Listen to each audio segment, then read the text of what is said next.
Thank you for staying with us. Earlier this week, the Department of State Services, that's the DSS, asked organized labor to shun its proposed protest between the 27th and 28th of this month in parts of the country over economic challenges.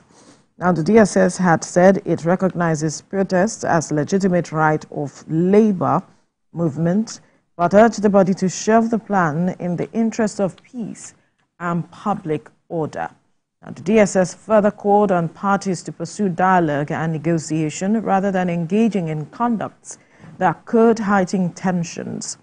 In a rebuff, the Nigeria Labour Congress criticized the Department of State Services' appeal to avoid going on a planned protest, insisting there is no going back on the planned industrial action over the economic situation and increase in the cost of living.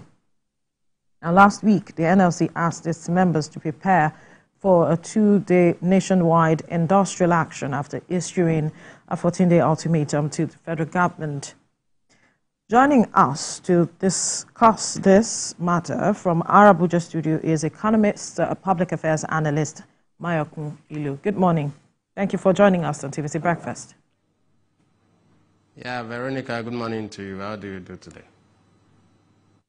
Thank you. Now, in response to this concern raised by the DSS, the NLC is saying that they will never do anything that will compete with the country's sovereignty or security, and that they cannot fold their hands and pretend that all is well.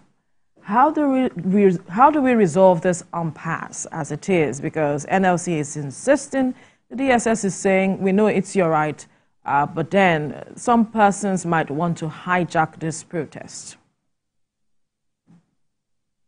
Well, at the face of it, it looks like DSS is trying to watch out for the country, but I don't think they are the best person on the other end of the table for NLC to engage with.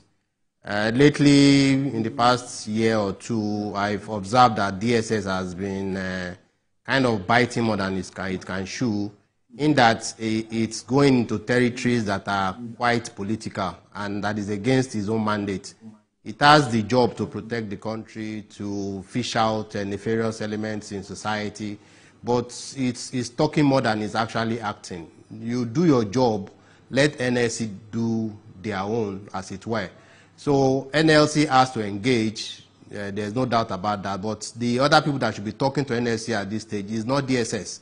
I'm quite concerned that we are militarizing the civil space with army talking for government, with DSS talking for government, with police talking for government, even when it is not an issue that is strictly political or concerned with their matter. So I would want NLC and TUC to continue to engage.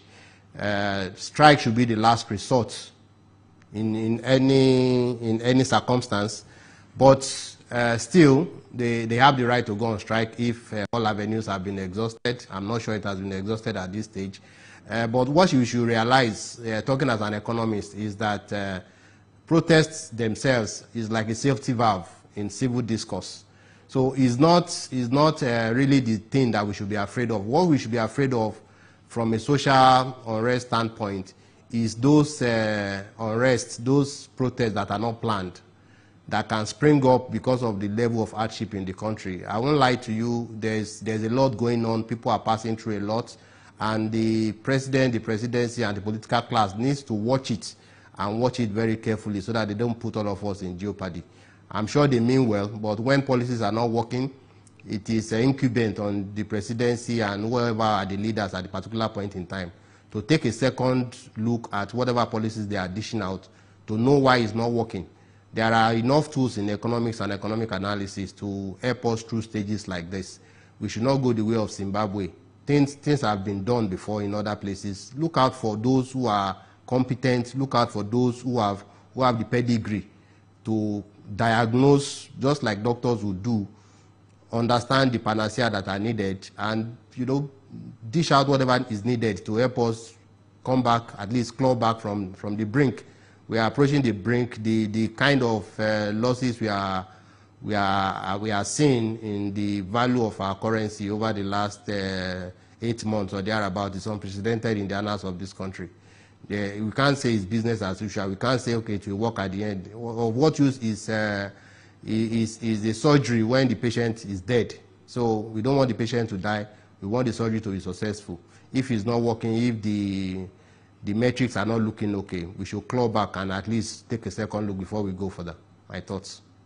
Yeah, that's right. I can see that you're not satisfied with the fact that it was the DSS that is giving this, advice to the labor unions not to go, not to go outside to protest, which is their right as they recognized. But does it really matter who gave this advice or where this information is coming from, especially with the fact that they have intelligence? They are the one that supplies the government, quality intelligence. If you look at the fact that we read this morning that there was gunshots as hoodlums hijacked trucks, steal food items in Niger.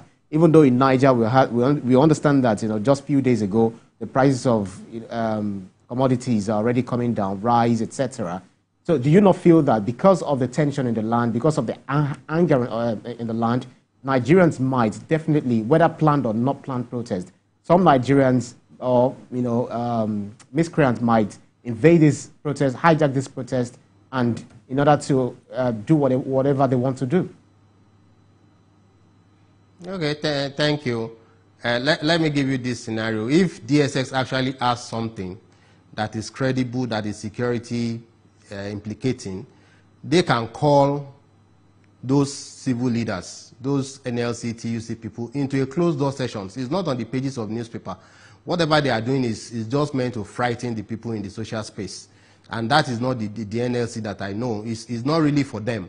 We have a Minister of Social Affairs, Minister of Labor and Productivity, whatever it is that government is doing that people don't know. It is incumbent on those people to engage with the representatives of workers across the length and breadth of the country. And beyond that, like you said, protests in some places are already ongoing, hijackings. When people are left with a life or death situation, they do things that they would not ordinarily do. So as far as I'm concerned, I've told people in private spaces that beyond the issue of unemployment, beyond the issue of corruption in this country, our biggest issue is government insincerity. Government take the people for granted and they don't expect the people to react. At some point, it will get to a stage where people say, we cannot take this. If you want to kill me, kill me. So we don't pray for that, but at the end of the day, government has its job cut out. I understand that maybe past administrations have done so much bad to this economy. We all know that. What happened in Zimbabwe in the last couple of years that led to the economic crisis was printing currency. We have done the same. So another government has come in, inheriting the bad shape that was left by the previous administration. We have to find a way around it. It has been done before. Left to me, change of currency should be in the offing, not the kind that the Emefiele did, but the kind that will mean those who have printed money and have kept it, stashed it in their houses will not be able to use it. So, but if you don't have data, there are some of these things that you cannot manage. It's the problem we are having in this country.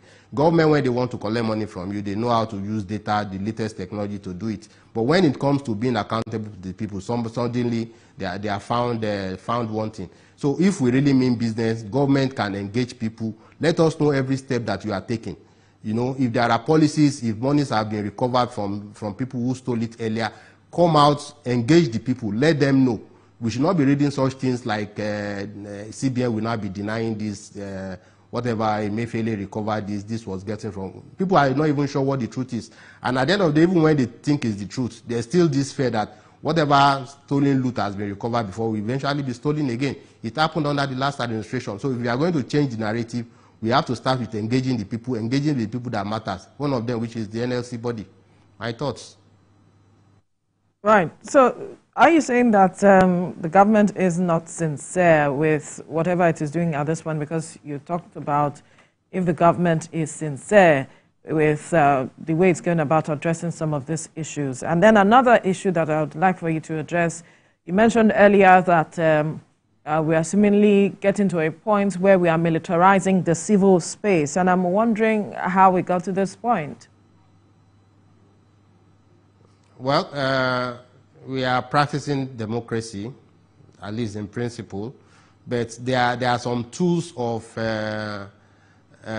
discourse that we are using that we should not be seen to be using. Okay, this morning, I think it was in your earlier news, that the army was telling people who are talking of on democratic takeovers to desist, or they will come after them. Like, I was now wondering, the army will come after people who are talking of military coup, as it were. It's not your duty. Where we have the police, they should do their duty. If anybody is trying to foment problem in this country, it is without even making noise about it. Let's see them. Let us not even hear the DSS, for instance. Pick them up. It's within your duty to pick them up, interrogate them. If there is credible case against them, charge them to court. That's why we have the three arms of government. So you do what you need to do per time. And talking about government insincerity is nothing personal.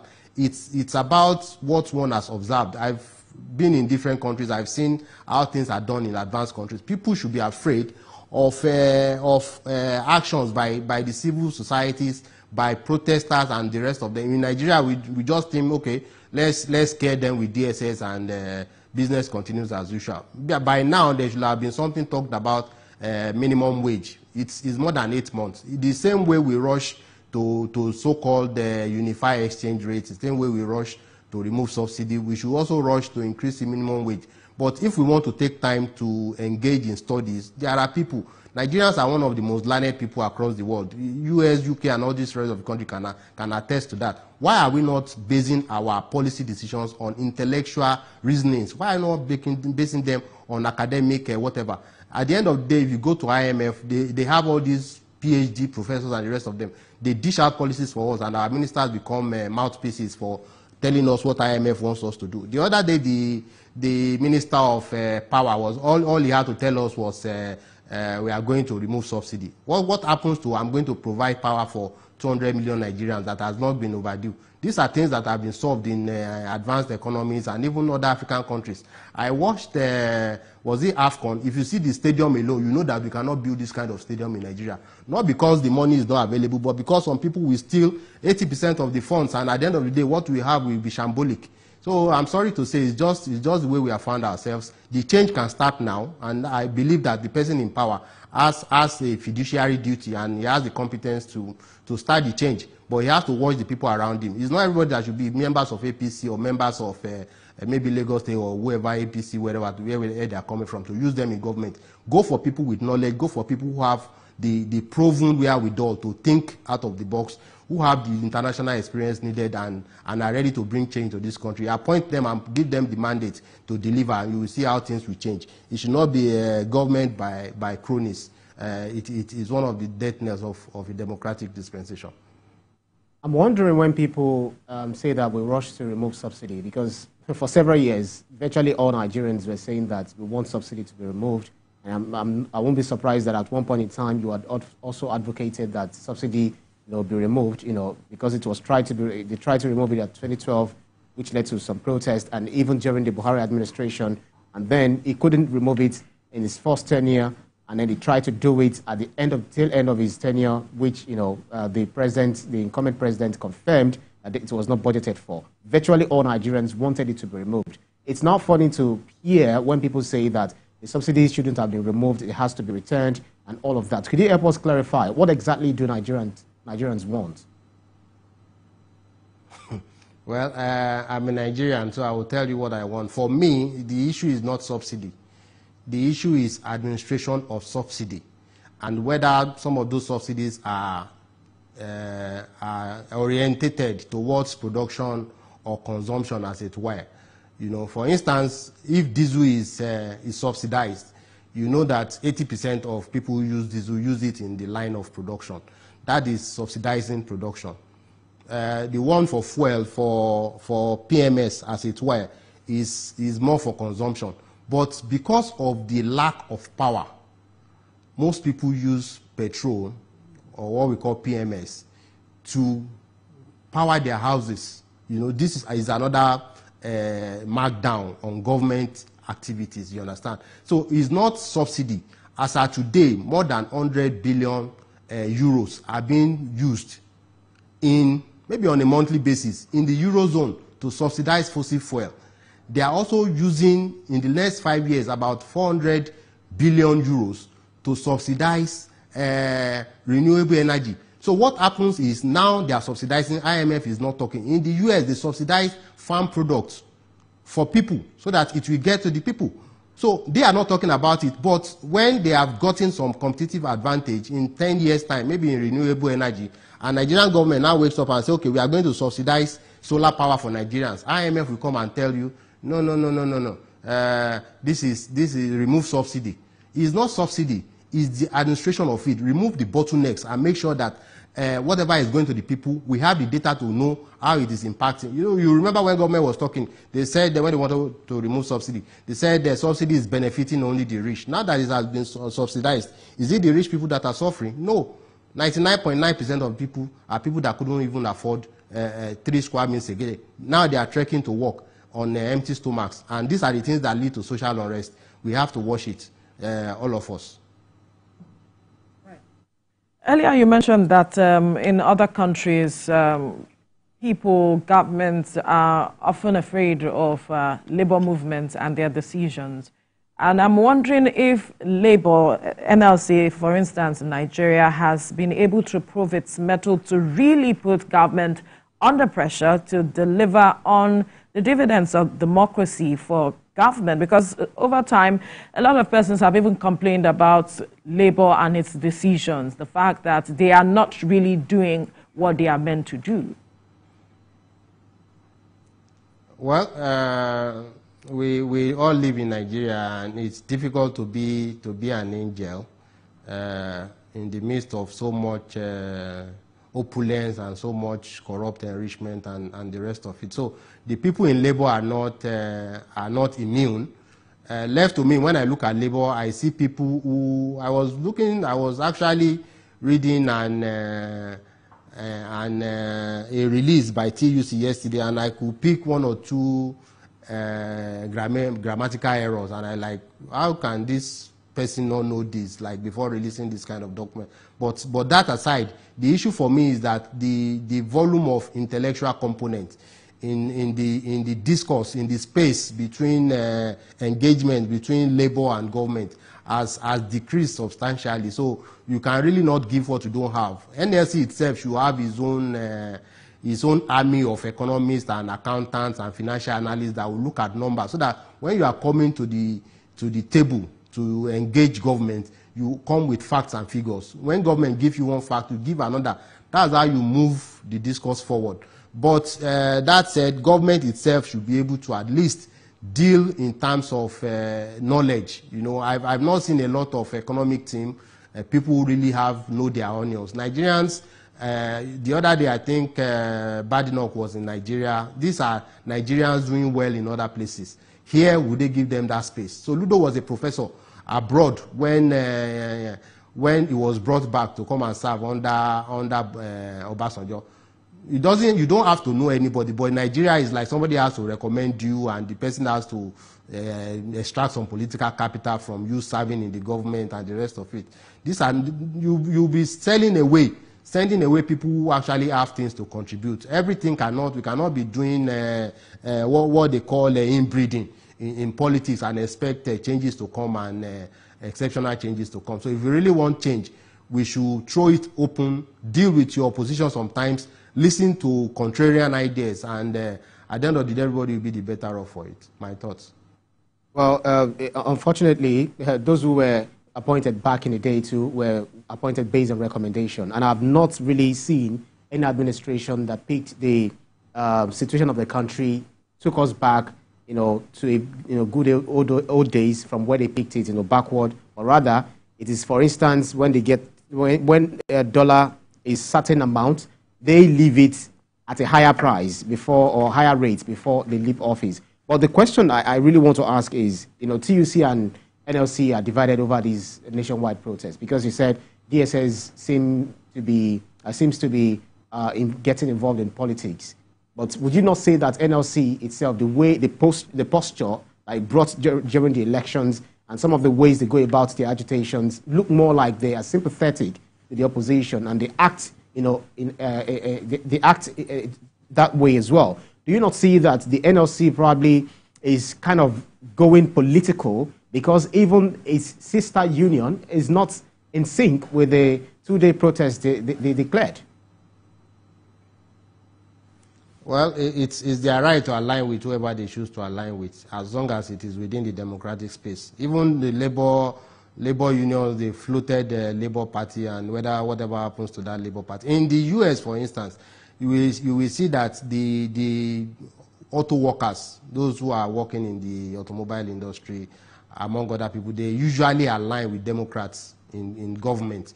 They like Democrats, but maybe business owners and those who believe more in capitalism tend to vote Republican. So it is how it is. It doesn't stop one party or the other. At the end of the day, it's a question of volume of people who are passionate about you becoming president or whatever at any point in time. So it's a tit and tat for it is. Pardon me. The reason why I said is because this is coming after the president and the governors met, and they talked about how they can address issues. After they met the cement manufacturers, now we also hear that LPG would not be allowed. They will ban exportation because they want it to be abundant within the country, and several other measures that the government is already taking to address the impact of the economic crisis on Nigerians. That's the reason some people are believing that it looks like NLC does not even want some of these reforms and policies to work. Okay, I think I sympathize with the government with all the efforts being taken, but somebody said we campaign in poetry, we govern in prose. People are not going to buy cement with negotiations. They are going to buy on the basis of whatever price they see in the market. So if people are agitated, it's because whatever things that government seems to be doing is not getting to them. You understand? So let the government speed up whatever process it is doing. Look at the policies. At the end of the day, I don't think there's any way other than redenomination of the currency that will make Naira to come to exchange for less than maybe $1 to exchange for less than 1,500 now. Anything that goes up in Nigeria never comes back. But at the end of the day, it is value that is being eroded. Somebody said even inflation is taxation without legislation. You understand? So it's when the value of your currency, look at whatever you are earning today, wherever you are working, and calculate how much dollars you will have bought with that same amount in 1 year, and see whether you can buy half of that dollar amount today if you choose to exchange your. That's how standards of living are being eroded, and it's worse for people on minimum wage level. So government has to get its acts together. I understand that they mean well. I know that the president means well too. But at the end of the day, it is what people meet on the market that will make them to realize, to react. And by the time people are dead, there will be no country to govern. We don't pray for that, and we don't pray even for violence on the streets of Nigeria. Nobody wants that. As it is, from what you're saying, it seems we're at a crossroad and something has to be done as quickly as possible. What should the government then do moving forward? Because earlier you had said the government should perhaps revisit some of its policies, and the president has said that there is no going back with some of the decisions it has made. Well, I understand the president. Sometimes you need time to pull through, but let the economists also speak. We cannot assume knowledge. We actually have to go with them. There are economists, there are accountants, there are people who have worked in governance before, either within or without the country. Sit them down. This is what I'm trying to achieve. What I see is that there are good policies, but they are not articulated. And some of those policies are working at cross purposes. For instance, I will tell you, like 4 times in the last 2 months, the Nigerian Central Bank has advised customs on the exchange rate to use. Each time the exchange rate is going up. And custom will think, okay, I will make more money. But at the end of the day, there's something they call elasticity of demand. Because the moment you feel that, okay, I'm supposed to buy a car for 20 million, the whatever charges I'm paying on it is like 8 million. Is it worth it? Let me continue using the one I'm using. That's why nobody seems to be buying even the Tokumbo cars that all of us are so much used to in this country. The only people buying new cars now are those in government and using government expenses. And when the people continue to see that, they feel that these people don't really care about us. They just want to make more money for government. So even the whatever we think we are saving is being lost to exchange rate depreciation. So it's a cul-de-sac we are in. It's a catch-22 situation, and government really needs to take a second look and seek for advice. Mayokun Ilo, economist, public affairs analyst, thank you for your time on the program.